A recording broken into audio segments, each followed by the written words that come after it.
ایاک نعبد و ایاک نستعین. تعریف کرنے کے بعد اے اللہ ان ساری چیزوں کے ہوتے ہوئے حق تو یہ ہے کہ عبادت بھی تیری ہوگی، دعا بھی تجھی سے کی جائے گی. اے اللہ ہم صرف تیری ہی عبادت کرتے ہیں اور کرتے رہیں گے، تجھی سے مدد مانگتے ہیں اور تجھی سے مانگتے رہیں گے. کیونکہ یہ مضارع کا صیغہ ہے جو کنٹینیوشن ہے. پریزنٹ ٹینس اور فیوچر ٹینس عربی میں ایک ہی ہوتا ہے. ہمارے تو تین ہوتے ہیں نا اردو میں اور انگلش میں، پاسٹ، پریزنٹ اور فیوچر. عربی میں فیوچر اور پریزنٹ کے لیے ایک ہی صیغہ استعمال ہوتا ہے، وہ یہاں پہ استعمال ہوا ہے، ایاک نعبد و ایاک نستعین. اور اگر اس کو دعائیہ بنائیں گے جس طرح کہ اعلیٰ حضرت نے ترجمہ کیا ہے، احمد صاحب بریلوی صاحب نے، انہوں نے بہت زبردست ترجمہ کیا. انہوں نے کہا اے اللہ ہم صرف تیری ہی عبادت کریں اور صرف تجھی سے مدد چاہیں. یہ علیحدہ بات ہے کہ وہ خود اور ان کے ماننے والے غیر اللہ سے بھی مانگتے رہے ہیں. ترجمہ ٹھیک کیا ہے. اسی لیے میں کہتا ہوں قرآن میں کوئی چیز نہیں داخل ہو سکتی. قرآن کا ترجمہ فٹ ہے، آپ کسی کا اٹھا کے دیکھ لیں، ترجمہ سب نے ٹھیک کیا ہوا ہے. اچھا عبادت میں تو دعا بھی شامل ہے. جامعہ ترمذی میں حدیث ہے، سنن نسائی میں حدیث ہے، ابن ماجہ میں الدعاء هو العبادہ، دعا عبادت ہے. تو جب دعا عبادت ہے تو ایاک نعبد میں دعا شامل تھی. یہ پھر ایاک نستعین کیوں آیا؟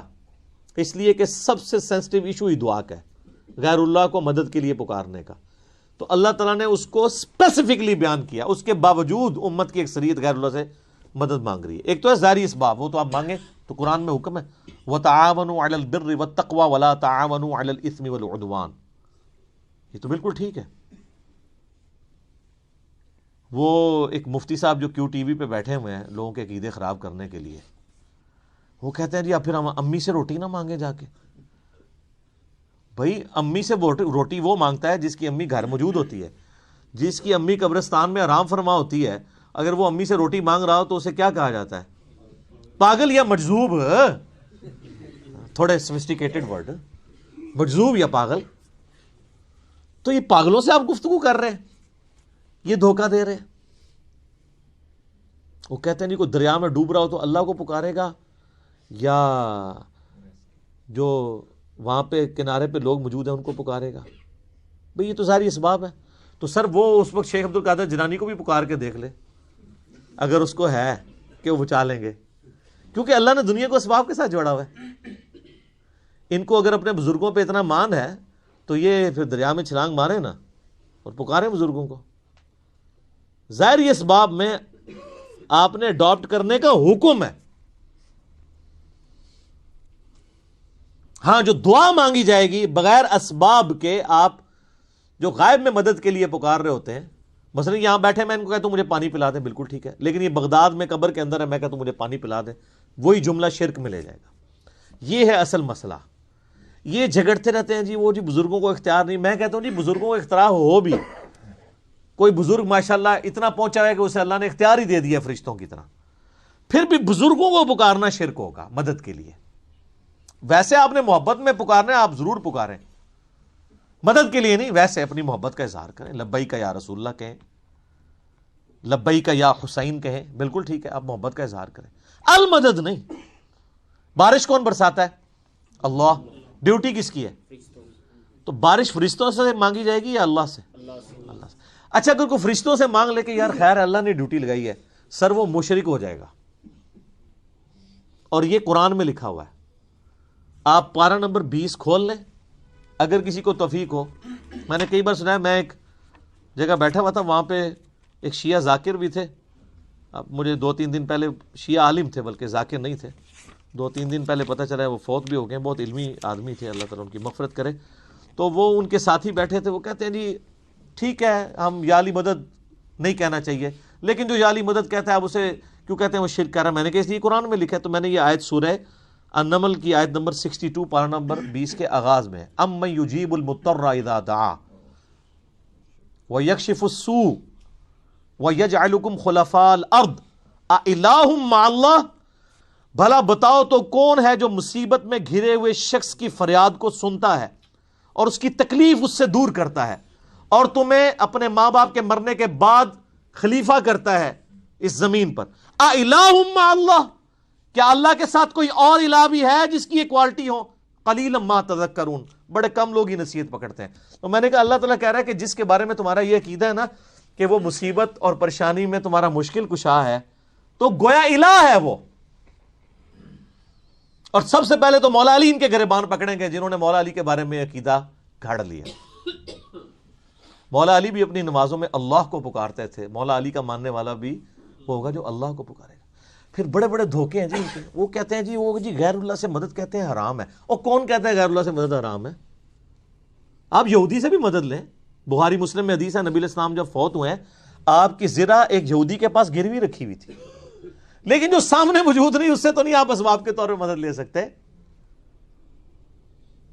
وہ جی قرآن میں غیر اللہ سے مدد کہا ہے، کدھر ہے جی؟ وہ کہتے ہیں وَاسْتَعِینُوا بِالصَّبْرِ وَالصَّلَاةِ، نماز اور صبر سے اللہ کی مدد چاہو۔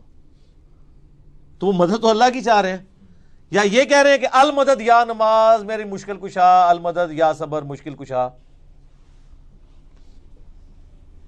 آگے نہیں پڑھتے ان اللہ مع الصابرین، صبر کرنے والوں کے ساتھ اللہ ہوگا۔ وہ کہتے ہیں جی حضرت عیسیٰ علیہ السلام نے کہا تھا من انصاری اللہ، کون ہے جو اللہ کے لیے میرا مشکل کشا بنے؟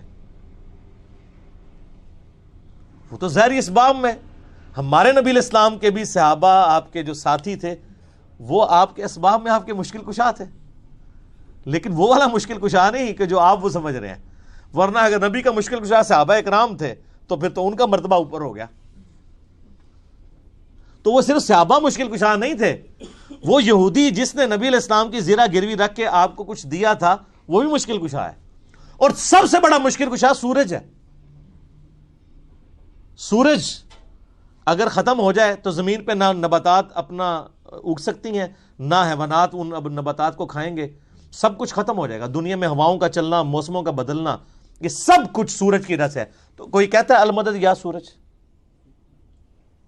کسی کے ذہن میں یہ وہم بھی آتا ہے کہ سورج مشکل کشا ہے، حالانکہ آپ کے بزرگ تو کچھ بھی نہیں کر سکتے جو کچھ سورج کر رہا ہے، اور سورج کو موت بھی نہیں ہے، یہ آپ کے بابے مر چکے ہیں۔ تو کہیں نا المدد یا سورج، کہیں گے نہیں جی سورج کا کیا کمال ہے، وہ تو اللہ نے اس کی ڈیوٹی لگائی ہوئی ہے، تو ہم اس کو کیوں پکارے، ہم اللہ کو کیوں نہ پکارے؟ تو بابوں کی بھی اگر ڈیوٹی لگی ہوئی ہے تو بابوں کو نہ پکارو، ویسے ڈیوٹی کو نہیں لگی ہوئی، اگر لگی بھی ہو for the sake of argument, تمہاری جعلی جو دلائل ہیں اس پہ ایگری کرتے ہوئے، پھر بھی ان کو نہیں آپ پکارو گے،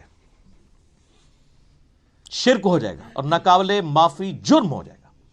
یہ اتنے سارے انہوں نے دھوکے دیے ہوئے ہیں، اور زیادہ تر ظاہری اسباب کے ذریعے دے رہے ہوتے ہیں۔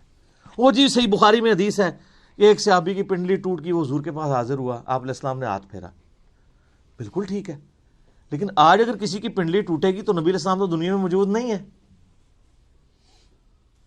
اور اگر آپ کو اتنا شوق ہے تو آپ اپنی پنڈلی توڑیں، آپ کو روزہ شریف پہ لے جاتے ہیں، پتہ چل جائے گا جڑتی ہے کہ نہیں۔ نبی علیہ السلام دنیا میں موجود ہوں، ہم دعا کروانے کے لیے اپنے مسائل ان کے سامنے لے کے جائیں گے۔ تو اس میں کافی سارے دھوکے ہیں۔ میں نے 2.25 گھنٹے کا لیکچر دیا ہے دعا صرف اللہ ہی سے، مسئلہ نمبر 3 میرا ریسرچ پیپر نمبر 3 بھی ہے، دعا صرف اللہ ہی سے، جو ہزاروں لوگوں کے عقیدہ توحید کی اصلاح کا سبب بنا ہے، اسی کی ایکسٹینشن ہے مسئلہ نمبر 43 وسیلہ اور توسل کے صحیح احکام و مسائل۔ اس پہ گھنٹوں بولا جا سکتا ہے، جتنے انہوں نے لیم ایکسکیوزز ڈیوائز کیے ہوئے ہیں، جتنے دھوکے دیے ہوئے ہیں، اور پھر وہ کہتے ہیں دیکھیں جی وہ اگر وہ جو آپ پتہ ہے پچھلے کچھ کئی سال پہلے خانہ کعبہ شریف میں کرین گری، تو کہتے ہیں وہ بزرگوں کے ماننے والوں کو موقع مل گیا، ان کا یہ کہتے تھے خود کچھ حملے ہوتے ہیں مزاروں پہ نہیں روکتے، تو اللہ نے کون سی کرین روک لی؟ اور اللہ کا تو دعویٰ ہی کہیں نہیں ہے کہ میں روکوں گا۔ وہ ابرا کے لشکر کو ایک دفعہ ہی تباہ کیا ہے، یزید نے جب کعبے پہ چڑھائی کی ہے تو اللہ نے برباد نہیں کیا اس لشکر کو، دنیا بقدر ایفرٹ ہے۔ صحیح بخاری میں حدیث ہے قرب قیامت میں ایک پتلی ٹانگوں والا حبشی کعبے کی اینٹ سے اینٹ بجا دے گا، اللہ نے حفاظت وہ ابراہیم علیہ السلام کے لیے ایک دفعہ ہی آگ ٹھنڈی ہوئی ہے، کئی صحابہ جو ہیں وہ آگ میں جلائے گئے ہیں، رومن امپائر کی جنگوں میں تیل کے کڑاؤں میں ان کو ڈالا گیا ہے۔ لیکن آپ کا دعویٰ ہے کہ آپ کے بزرگ سب کچھ کر سکتے ہیں، ہم کہتے ہیں پاکستان کی بجلی پوری کر دیں۔ اچھا یہ بزرگ جب بیمار ہوتے ہیں، یہ تو آغا خان میں اور شفا انٹرنیشنل میں جاتے ہیں، آپ بیمار ہوتے ہیں آپ کو اٹھا کے مزار پہ لے جاتے ہیں۔ آمدہ کوئی بزرگ بیمار ہو چیخیں بھی مارتا رہے، اس کو کہ نہیں سر دسو جانا کیڑے مزار تے ہے، اسپتال نہیں تو کھڑنا۔ دنیا کے مہنگے ترین ہاسپٹلز میں یہ علاج کرواتے ہیں، آپ کو کہانیاں کرائیں گے کہ ہمارے پاس لے کے آؤ ہم بائی پاس کریں گے۔ کوئی دنیا کا بزرگ جو ہے وہ مجھے ختنہ کر کے بتائے، بائی پاس تو بہت بڑی چیز ہے، بلیڈ مارے بغیر، کیونکہ بائی پاس تو بغیر بلیڈ کے کرتے ہیں نا وہ، سب جھوٹ، فراڈ، اور صحیح ہو رہا ہے آپ کے ساتھ، کیونکہ آپ نے دین بین لوگوں کے حوالے کیا ہوا، تو دیکھیں پھر آپ کے ساتھ کیا کر رہے ہیں وہ.